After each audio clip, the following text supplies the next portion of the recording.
Bollywood silver screen presenting Mobius. इस कहानी की शुरुआत में हमें डॉक्टर मॉबियस को दिखाया जाता है जो अपनी टीम के साथ घने जंगलों के बीच में चट्टानों के पास जाते हैं। दरअसल ये वो जगह है जहां पर बैट्स रहते हैं और ये आम बैट्स नहीं हैं बल्कि इन्हें वैम्पायर बैट्स कहा जाता है। इसके बाद मॉबियस अपने हाथ पर एक कट लगाते हैं और जब उनका खून निकलता है तो उस खून की खुशबू से सभी बैट्स उनके ऊपर हमला कर देते हैं और यहाँ से कहानी जाती है अतीत में, यानी कि 25 साल पहले, जब डॉक्टर मॉबियस को दिखाया जाता है जो एक छोटे बच्चे हैं। उन्हें एक रेयर ब्लड डिजीज है जिसकी वजह से वो अच्छे से चल भी नहीं पाते, इसीलिए उन्हें हॉस्पिटल में रहना पड़ता है। और अब हॉस्पिटल में एक और बच्चा आता है जिसका नाम लूसियन है। लूसियन को भी वही बीमारी है जो कि मॉबियस को है। अब लूसियन जिस बेड पर होता है उस बेड पर पहले मॉबियस का एक और साथी जिसका नाम माइलो था वो रहा करता था, इसीलिए मॉबियस उसका नाम भी माइलो रख देता है। और एक दिन माइलो की मशीन्स काम करना बंद कर देती है, आसपास कोई भी नहीं होता, इस वजह से वो बेहोश हो जाता है। मॉबियस एक स्प्रिंग की मदद से उसकी मशीन को ठीक कर देता है जिससे माइलो होश में आ जाता है। डॉक्टर को जब ये बात पता चलती है तो वो हैरान हो जाते हैं क्योंकि मशीन बहुत ज्यादा कॉम्प्लिकेटेड थी। वो मॉबियस को कहते हैं कि तुम जीनियस हो, मैं तुम्हें एक स्कूल भेजूंगा जहां पर तुम जैसे जीनियस बच्चों की जरूरत है। और इसके बाद मॉबियस को वहां से भेज दिया जाता है। मॉबियस माइलो को एक लेटर लिखता है जिसमें लिखा होता है कि मैं अपनी बीमारी का इलाज ढूंढने के लिए जा रहा हूं, मैं जल्दी वापस आऊंगा।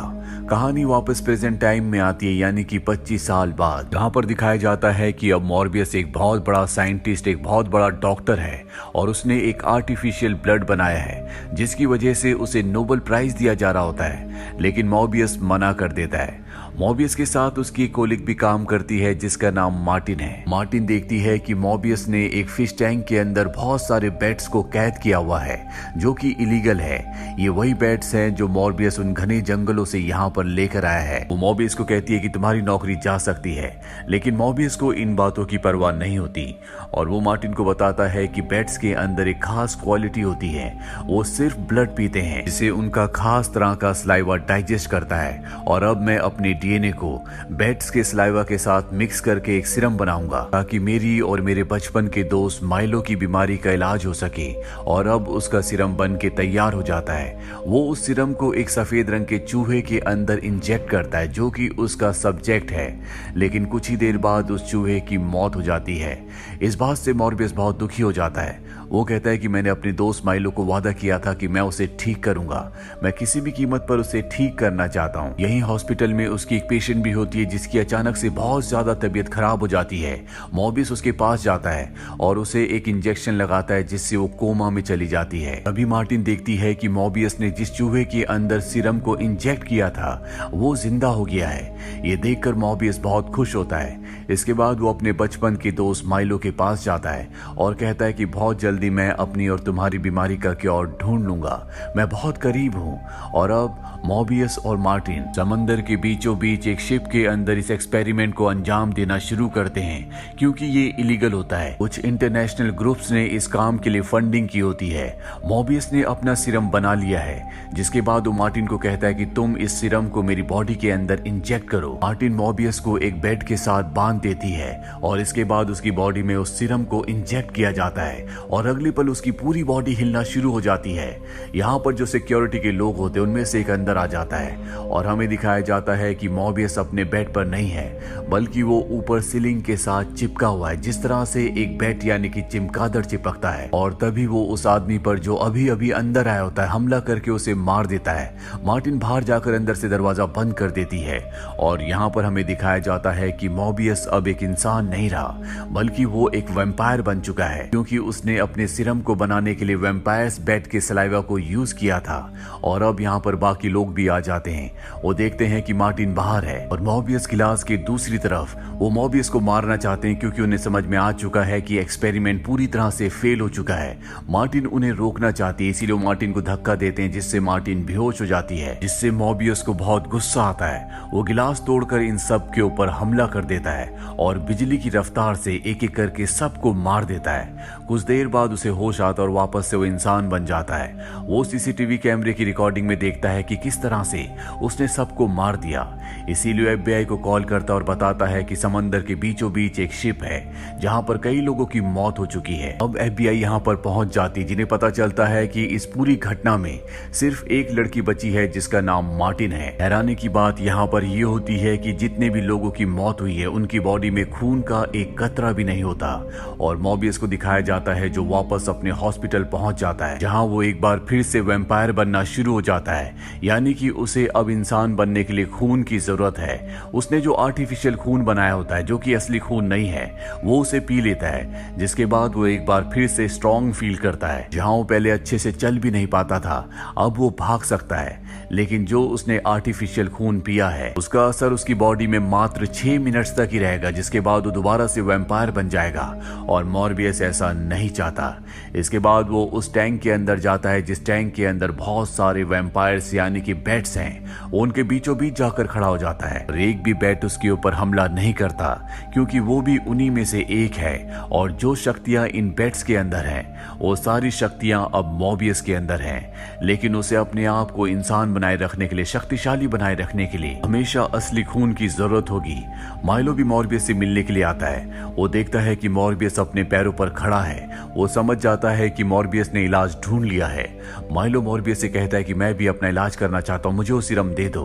मॉर्बियस मना कर देता है। वो कहता है कि ये एक श्राप है। इसके बाद वो उसे अपना वैम्पायर वाला चेहरा भी दिखाता है और कहता है कि मैंने इलाज नहीं ढूंढा, बल्कि मैंने एक श्राप ढूंढा है। मैं नहीं चाहता कि तुम भी वही करो जो मैं कर रहा हूं। मैंने कई मासूम लोगों को मार दिया। मॉर्बियस माइलो को वहां से जाने के लिए कहता है। वहीं दूसरी तरफ हम एक दूसरे हॉस्पिटल में मार्टिन को दिखाया जाता है, जिसके पास एफबीआई एजेंट्स आते हैं और उससे पूछते हैं कि उस दिन शिप में तुम कौन सा एक्सपेरिमेंट कर रहे थे, वहां पर क्या हुआ था। लेकिन वो साफ साफ मना कर देती है कि मुझे कुछ भी याद नहीं है, क्योंकि वो मॉर्बियस को बचाना चाहती है।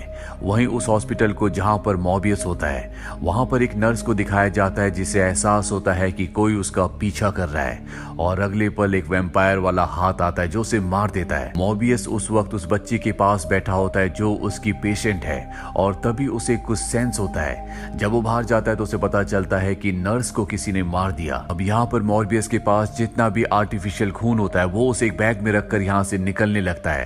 पर तभी यहाँ पर एफबीआई एजेंट्स आ जाते हैं जो मॉर्बियस को इतना फिट देखकर हैरान हो जाते हैं। वो समझ जाते हैं कि उस दिन शिप में मार्टिन के साथ यही था और इसी ने सबको मारा है। इन्हें ये भी पता चल जाता है कि हॉस्पिटल में एक नर्स की मौत उसी तरह से हुई है जिस तरह से शिप में कई लोगों की हुई थी। वो समझ जाते हैं कि मॉर्बियस ने सब कुछ किया है। वो उसे अरेस्ट करने लगते हैं और मॉर्बियस उनके ऊपर हमला करके यहाँ से भागने की कोशिश करता है, पर तभी एक वेव उसे रोक लेती है, जिस वजह से मॉर्बियस को अरेस्ट कर लिया जाता है। और अब वो जेल में है, जहाँ पर माइलो से मिलने के लिए आता है और कहता है कि जल्दी मैं तुम्हें यहाँ से बाहर निकालूंगा। और जब वो जा रहा होता है तो हम देखते हैं कि माइलो जो पहले स्टिक के सहारे चलता था, अब वो नॉर्मली चल पा रहा होता है। साथ ही वो कुछ पी भी रहा होता है जो कि हो ना हो रक्त है, जिसका मतलब ये है कि माइलो ने भी अपनी बॉडी में उस सीरम को इंजेक्ट किया है, जिससे वो भी अब एक वैम्पायर बन चुका है। मॉर्बियस समझ जाता है कि हॉस्पिटल में जिस नर्स को मारा गया था उसे और किसी ने नहीं बल्कि माइलो ने मारा था, और अब वो माइलो को रोकना चाहता है। इसीलिए वो जल्दी वैम्पायर बन जाता है, क्योंकि उसके पास पीने के लिए खून नहीं होता, और जेल तोड़कर बाहर निकल जाता है, जहां पर वो अपनी वैम्पायर की यानी कि बैट की शक्तियों से ये सुन पाता है कि माइलो कहां पर है। वो माइलो के पास पहुंच जाता है और उसे समझाने की कोशिश करता है कि हमें आम मासूम इंसानों को नहीं मारना चाहिए, ये गलत है। पर माइलो उसकी बात नहीं सुनना चाहता। वो मॉर्बियस को कहता है कि हम दोनों अगर साथ मिलकर काम करें तो हम पूरी दुनिया पर राज कर सकते हैं। लेकिन मॉर्बियस उसकी इस बात से इत्तेफाक नहीं रखता। वो उसके साथ मिलकर आम लोगों को नहीं मारना चाहता। इन दोनों के बीच में भयानक फाइट होना शुरू हो जाती है। अब पुलिस भी यहाँ पर आ जाती है जो इन दोनों को पकड़ लेती है, लेकिन माइलो पुलिस वालों पर हमला कर देता है। मॉर्बियस बुरा इंसान नहीं है, वो एक अच्छा इंसान है। हालांकि उसके साथ अब बहुत कुछ बदल चुका है और उसके अंदर जो अच्छाई इंसानियत होती है जो माइलो के अंदर अब नहीं बची, वो उस अच्छाई के चलते किसी को नहीं मारना चाहता। अब यहाँ पर ट्रेन आ जाती है और एक बार फिर से वो वेव्स को फील करता है और ट्रेन मार्टिन के आगे जाकर उन वेव्स की मदद से उड़ता हुआ यहाँ से निकल जाता है। अब FBI के एजेंट्स यहाँ पर आ जाते हैं, जिन्हें लगता है कि मॉर्बियस ने इन सब पुलिस वालों को मारा है। वही मार्टिन अब हॉस्पिटल से भाग जाती है और जब वो बस में होती है तो उसके पीछे मॉर्बियस बैठा होता है। वो उसे बताता है कि हॉस्पिटल में नर्स को और पुलिस वालों को मैंने नहीं मारा, उन्हें माइलो ने मारा है और अब मैं माइलो को किसी भी कीमत पर रोकना चाहता हूँ। मार्टिन को मॉर्बियस पर विश्वास होता है, इसीलिए दोनों के दोनों एक अनजान जगह पर जाते हैं जहाँ पर ये अपनी लैब को सेट करते हैं, क्योंकि मॉर्बियस अब एक ऐसा सीरम बनाना चाहता है जिससे वो माइलो को दोबारा से नॉर्मल इंसान बना दे, क्योंकि वो दूसरे इंसानों को मार रहा है। और अब जब ये रिसर्च कर ही रहे होते हैं तभी वहां पर मार्टिन की उंगली कट जाती है, जिससे खून बहना शुरू हो जाता है और उसकी खुशबू से मॉर्बियस को कुछ होने लगता है, वो एम्पायर बनने लगता है। पर वो अपने दिमाग पर कंट्रोल कर लेता है और मार्टिन से कहता है कि इस पर कोई बैंडेज लगा लो। वहीं शहर में माइलो को दिखाया जाता है जो और भी लोगों को मार रहा होता है। अब वो पहले से भी बहुत ज्यादा ताकतवर हो चुका है। FBI को लगता है कि ये सब मॉर्बियस कर रहा है, पर जब वो CCTV कैमरे की फुटेज देखते हैं तो उन्हें पता चलता है कि ये मॉर्बियस नहीं है बल्कि कोई और है। वहीं मॉर्बियस और माइलो के जो बचपन से डॉक्टर होते हैं वो उस CCTV कैमरे की फुटेज को देखकर समझ जाते हैं कि ये माइलो है। वो माइलो के पास जाते हैं और कहते हैं कि मुझे पता है कि तुमने अपनी बॉडी में सीरम को इंजेक्ट किया है, मैं तुम्हारी मदद कर सकता हूँ। लेकिन माइलो उनकी मदद नहीं चाहता, वो उनके ऊपर हमला करके वहां से निकल जाता है। जिसके बाद डॉक्टर मॉर्बियस को कॉल करते हैं और बताते हैं कि माइलो बहुत ज्यादा खतरनाक हो चुका है, उसने मुझे भी जख्मी कर दिया है। मॉर्बियस डॉक्टर से मिलने के लिए जाता है जहां पर डॉक्टर की मृत्यु हो जाती है और तभी मॉर्बियस अपनी सेंसेस से देखता है कि माइलो ने मार्टिन को कैद कर लिया है, उसकी जान खतरे में है। मॉर्बियस मार्टिन को बचाने के लिए पहुंचता है, पर वो देखता है कि उसे माइलो ने बुरी तरह से जख्मी कर दिया है और ना ही वो माइलो का सामना कर सकता, उसे हरा सकता है, क्योंकि वो आर्टिफिशियल खून पीता है और माइलो असली, इसीलिए वो उससे बहुत ज्यादा ताकतवर है। वो मार्टिन के पास जाता है और मार्टिन उससे कहती है कि मैं तुम्हारी मदद करना चाहती हूँ, और इसके बाद वो मार्टिन का खून पीता है, जिसे पीते हुए मॉर्बियस की एक खून की बूंद मार्टिन के मुंह के अंदर चली जाती है। मॉर्बियस अब बहुत ज्यादा ताकतवर हो चुका है, वो माइलो का सामना करता है और साथ ही अपने बेट्स को, जो अब उसके दोस्त हैं, जिन्हें वो अपने माइंड से कंट्रोल कर सकता है, उनसे वो माइकल के ऊपर हमला करता है। वो माइकल को चारों तरफ से घेर लेते हैं और ठीक इसी वक्त मॉर्बियस ने जो सीरम बनाया होता है जिससे कि वो माइलो को पहले की तरह इंसान बना सकता है, उसकी बॉडी में इंजेक्ट कर देता है और इसके बाद माइलो दोबारा से पहले जैसा इंसान बन जाता है, पर उसकी अब मृत्यु हो चुकी है।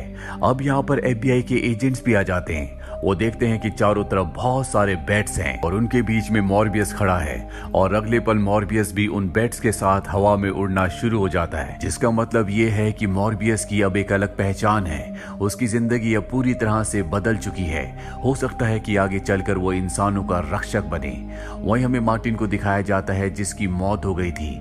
उसकी आंखें खुलती है और उसकी आंखें पूरी तरह से अलग होती है, वो इंसानों की आंखें नहीं होती, और जहां उसकी आंखें खुलती है ये जगह कोई और जगह होती है, जिससे हमें साफ साफ समझ में आ जाता है कि मॉर्बियस के खून की बूंद की वजह से वो भी अब वैम्पायर बन चुकी है। इस कहानी के मिड क्रेडिट सीन में दिखाया जाता है कि एड्रियन टूम्स, जिन्हें वल्चर भी कहा जाता है, वो एक दूसरे यूनिवर्स से एक पोर्टल के थ्रू इस दुनिया में, यानी कि मॉर्बियस की दुनिया में आ जाते हैं। वो मॉर्बियस से मिलने के लिए जाते हैं और उसे कहते हैं कि तुम्हारा और मेरा एक ही दुश्मन है और वो है स्पाइडरमैन। इसी के साथ ये फिल्म, ये कहानी यहीं पर खत्म हो जाती है। ये फिल्म ईयर 2022 में रिलीज हुई थी। IMDb पर इसकी रेटिंग है 5.2। उम्मीद करते हैं कि ये कहानी आपको पसंद आई होगी।